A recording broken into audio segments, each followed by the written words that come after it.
Clarkwoods.com presents Where It Hurts, a short story by E. Christopher Clark. Janet learned to hate her feet on the first day of second grade when she wore flip-flops to school and Lisbeth English teased her about her big toe, how much bigger it was than the others. Lisbeth teased her about the hair on her legs too, and her My Little Pony t-shirt, which was so last year, but for Janet it all came back to the toe. If she hadn't worn the flip-flops, Lisbeth wouldn't have found her opening and would have picked on Mary Russell instead, whose legs were just as hairy and who was wearing a Dukes of Hazzard jacket besides, which wasn't so much last year as it was last decade. This is what Janet is thinking about as little Audrey Hamel walks away from her Genevieve, arms crossed, tears in her eyes, to stand alone at the bus stop. This is the picture Janet wishes she could paint for her daughter right now to wipe that smug look off her face. But Janet can't show Genevieve a thing, because the bus is here, and all there is time for is the last-second hug that Jen never forgets to give her mother, the last-minute kiss on the belly that is meant for the baby inside. Audrey Hamel is smiling by the time she boards the bus, laughing at some joke told by the obese woman who drives it, but Janet can spot a smile for show from a mile away. It is her job to spot the fakers, to teach them to be real. It is not about acting, she tells her students, but reacting. Some glaze over. Others reach instinctively for the notebooks she has told them will not be allowed in her class. 3 take in the lesson without words, without the exaggerated nods their classmates offer up. Those 3, they already know. They will be the most fun. She sends them home with 2 assignments. They are to pick a Shakespearean sonnet, and they are to memorize both parts of a scene from Godot, a scene none of them will ever understand, except perhaps for the bright 3, but then that's the point. She wants them to be able to regurgitate the words on command. Then they'll spend the rest of the semester shaping their verbal vomit into any number of forms. They'll make comedies of it, tragedies, and everything in between. The words alone mean nothing, she tells them. It is what you do with them that counts. When she visits the playwriting class that afternoon, across the lawn in the second of the college's 2 classroom buildings, she does not say such things, though she believes with all her heart that they are true. Instead, she tells the budding playwrights that, without their words, an actor has nothing, can do nothing. There is one student who takes both classes. He does not call her out on her contradiction, but he does write it down. She meets her husband at the snack bar before heading home to get Jen off the bus. Tom is an admissions counselor, a salesman for the school, and his 3-button suit is as much a part of him as his impeccable smile. He does not so much play the part as he inhabits the role, and when Janet tells him about the scene with Audrey Hamel that morning, he is quick to move into his second favorite sales pitch, the case for Genevieve's innocence. Jen is a critic, he says. Her mind is incisive. She calls it like she sees it, and the only problem with that is that most kids her age aren't ready for that particular brand of honesty. Janet sips at her Coke, no longer diet because of the baby, then nibbles at the taco salad she knows she will not finish, that she knows will end up in the trash alongside half-eaten hamburgers on top of French fries made soggy by sodas dumped for having too much ice. Her stomach churns at the image, even as she tries to turn off this terrible visual mind of hers, all the more visual since the pregnancy. Did she hit the kid? Tom asks. No, says Janet. Then it's not really bullying, is it? Teasing, maybe, but it doesn't matter what you call it, she says. I don't want Jen acting like that. You don't want Jen acting like herself. That's right, she thinks, but does not say. You're damned right I don't. Tom has a point about Jen, though. Jen can't deny that. While Tom is at work that night, the girls watch The Transformers the movie, and it is Jen who points out why Janet can tolerate it and not any of the episodes of the cartoon series that preceded it. Tom has been introducing those to Jen little by little, since she fell in love with the movie during Tech Week for the college's summer show, when there were 7 daddy-daughter date nights in a row, when Janet wasn't around to say no, her favorite word in the English language, according to both Jen and Tom. You like the movie, Jen says. You like the movie because there are consequences. It's a word she's surely heard with a harsh grading professor for a mother, but not one Janet knows her to understand. This time, when Optimus and Megatron fight, one of them dies. Death. the weakest of a storyteller's options when trying to make something matter, but the one the novice reader or listener or viewer is most likely to comprehend. Also, says Jen, pointing to the pink robot on screen now, there's a girl who is barely anything but a damsel in distress, says Janet. What about how she saves Daniel? The little boy? Jen nods. Well, that's something, says Janet, but why is it that the most heroic thing she does is maternal in nature? Maternal? Says Jen. Motherly, says Janet. Jen turns her attention back to the television set. You don't like being a mom very much, do you, Mom? Janet does not, in fact, enjoy parenting anywhere near as much as Tom does, or as much as the Hallmark cards she keeps in her hope chest told her she would when she opened them, and the gifts she was showered with all those years ago. It's a lot of work, the job of being a mother, and there are questions on the exam her daughter administers daily that were never covered in the books she studied, and studied, and studied again. Janet looks at her stomach, at the bulge of an elbow, or perhaps a knee, as the baby makes itself comfortable. At times, during her weaker moments, she's not sure why she's doing it again, except perhaps as part of a dare from Tom. Do it better next time if you think you sucked so much this time around. She looks past the belly, down at her toes, recalls Lisbeth English and her perfect pigtails. Incisive. Was that what you called it? That ability to find the place that hurt the most? To drive the knife in there and to keep on twisting?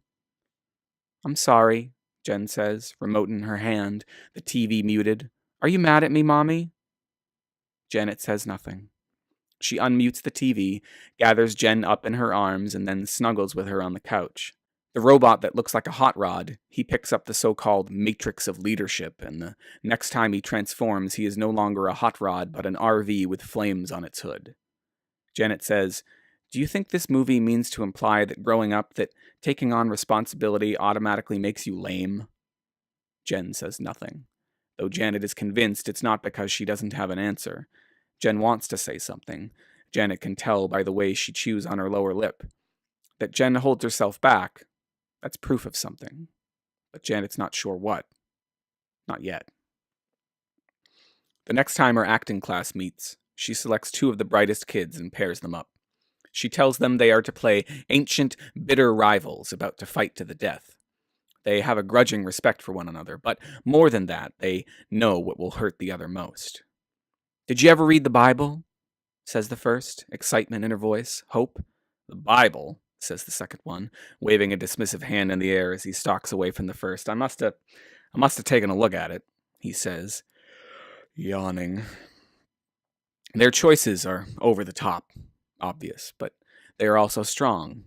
By the time they reach the end, the first on her knees, about to be strangled by the second as she prattles on about the trouble with one gospel saying that a thief was saved at the crucifixion when the others say nothing of the sort, the rest of the class is ready to applaud.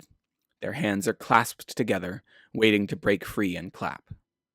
Who believes him? Says the second, wrapping his hands around the first's neck. Everybody, says the first, in between choked breaths. It's the only version they know. The first actor dies, collapses in a heap. The second falls back onto his ass, exhausted at the effort. The class applauds, stands, applauds some more. Why did it work? Janet asks them. Because he killed her? Says the class smartass, an art student in paint-stained overalls who's taking the course as an elective. Consequences, she tells them. She wanted one thing and he wanted another. The end result? Consequences. The third of the bright trio, the one who sat out this time around, she raises her hand. Yes, says Janet. Wouldn't it have worked even better if she put up more of a fight, or if she was even capable of doing so? Janet smiles at her. Yes, she says. Embarrassed she didn't get there first, but proud the student didn't let the conversation get any further without the point being made. Indeed, consequences are important. The stakes must be high. But we arrive at the consequences of great scenes only when the unstoppable force meets an immovable object. She looks down at the sweaty, panting pair of actors at her feet. Let's try that again, shall we? Janet and Jen sit in the car the next morning. The first time this year it's been too cold to stand outside of the bus. "What do you think of Audrey?" Janet asks Jen as the other girl's mother drops her at the corner and then, seeing that other parents are there to keep watch, makes the turn onto the main drag. "We are not friends," says Jen, pouting, a bit of a snip and a snap in her voice. "Why not?" says Janet. But before Jen answers, she is out of the door and laying into Audrey again. Janet watches for a moment before leaving her car, hopes they will work it out, but when Jen grabs Audrey by the arm to keep her from running away, Janet knows it is time to intercede. All of the other parents, all of the other children, they stay in their cars. Janet grabs a girl with each hand and holds them apart, at arm's length. They are flailing at each other as Janet separates them, but Jen, respecting Janet's belly and what it represents, stops right away. Audrey, less aware, or maybe just less concerned, swings one final haymaker of a slap in Jen's direction, but misses, her hand making a hard thwack as it connects with Janet's midsection. Janet steps back, more shocked than hurt. The baby kicks, then kicks again. Janet lets go of the girls, puts her hands to her stomach, and feels a third kick, a reassurance from the creature within that it is okay, if a bit pissed off. Not as pissed off as Jen, though, who is on top of Audrey now, punching Audrey in the head with closed fists. "My baby!" she shouts. "You hit my baby, you meanie, you stupid mean dummy!" One of the fathers leaps out of his car. He tries to pull Jen off, but Jen's got a hold of Audrey's hair, 2 fistfuls of it, and she's not letting go.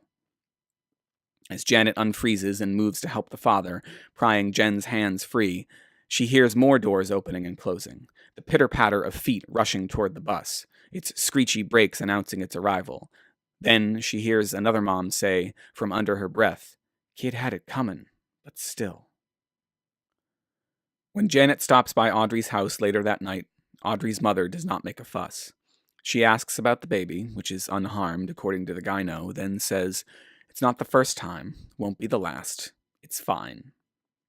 Janet wants to ask the mom what she means by that, but Audrey is crying about the TV now, begging her mother to change the station, and Mrs. Hamill excuses herself, closes the door. At home, Jen is working on her line for the school musical, one sentence from a children's story she will recite in addition to the songs she and her classmates will sing. When Janet comes in, Tom looks up from his book of crosswords, and Jen asks if they can watch Transformers now. "Given what happened this morning," says Janet, "I'd say no." Jen moves her lips as if to speak, but abandons her protest, goes back to reciting the line. Tom looks at Janet, arching an eyebrow, then nodding at Jen in some sort of a plea for leniency, a silent lighten up. As she goes to the kitchen, Janet wonders why he always gets to play the good cop. Over dinner, Janet asks the question again. Why did you pick on Audrey? But Jen hasn't responded to it all day, so Janet isn't expecting much.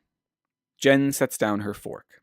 Having eaten her requisite 7 bites of pork chop, 1 for every year of her life, it is likely her next words will be a request to leave the table. But, it turns out, they're not. Instead, she says, "I'm trying to teach her. Like Cup and Hot Rod in the movie.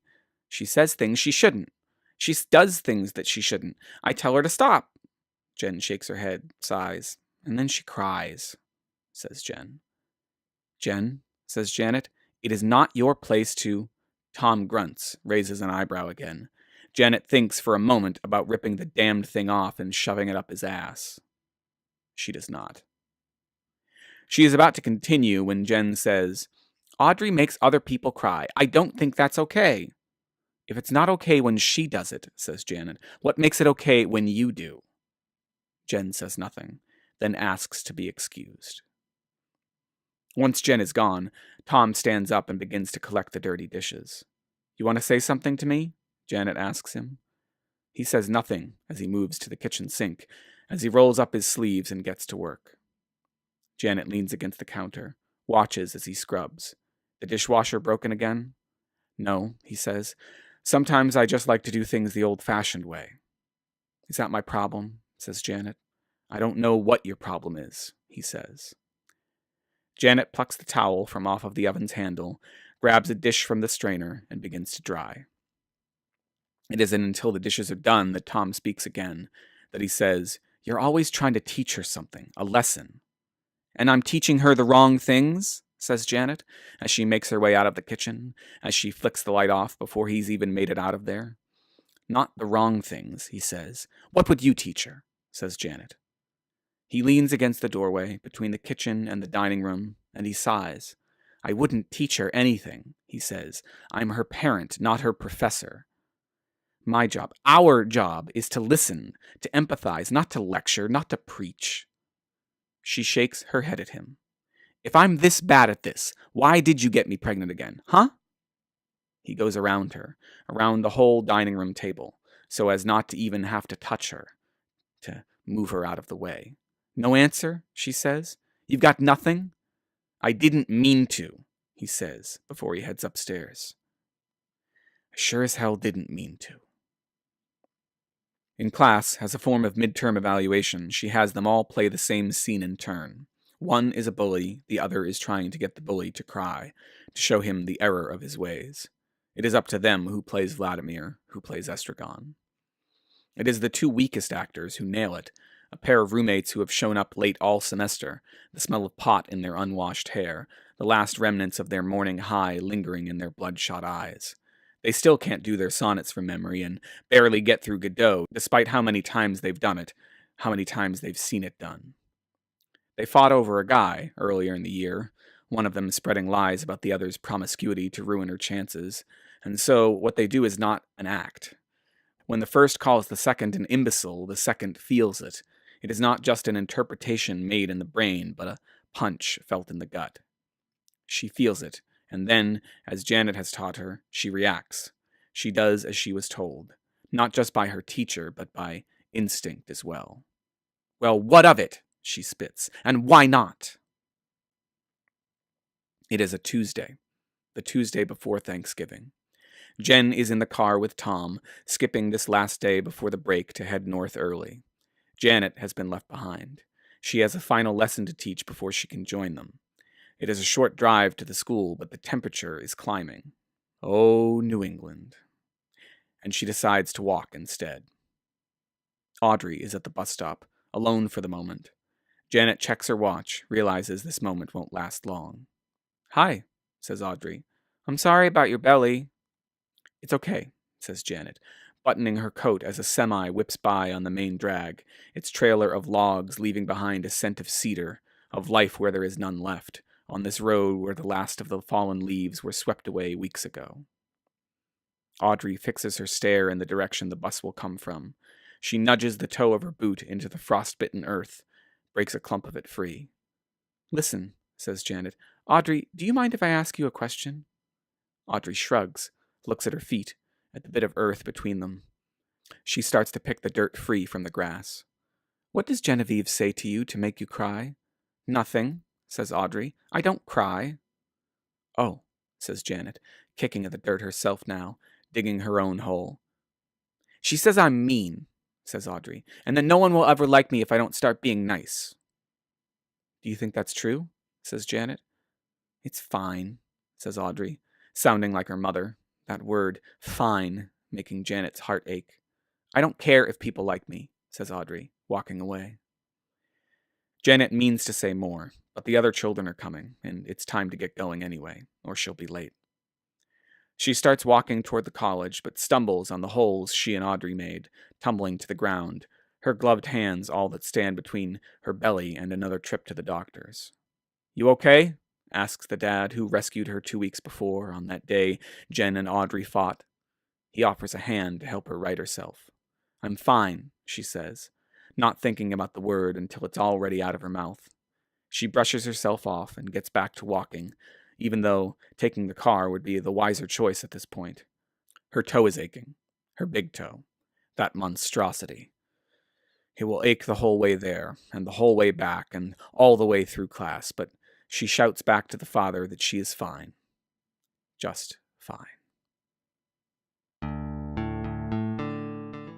Hey, I am E. Christopher Clark, and if you like that story, Where It Hurts, if it made you feel right where it hurts, then you should support me on the Patreon.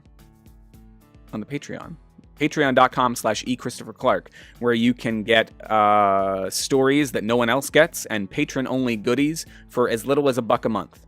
Just $1 a month. You can help a brother out, which I now feel completely embarrassed about saying out loud. You can help me out. I'm not a brother. Well, I'm my brother's brother. Please help me out. My name is eChristopher Clark. You can find me at patreon.com/eChristopherClark. If you like this story, everything you can do, any little thing, helps. Thanks.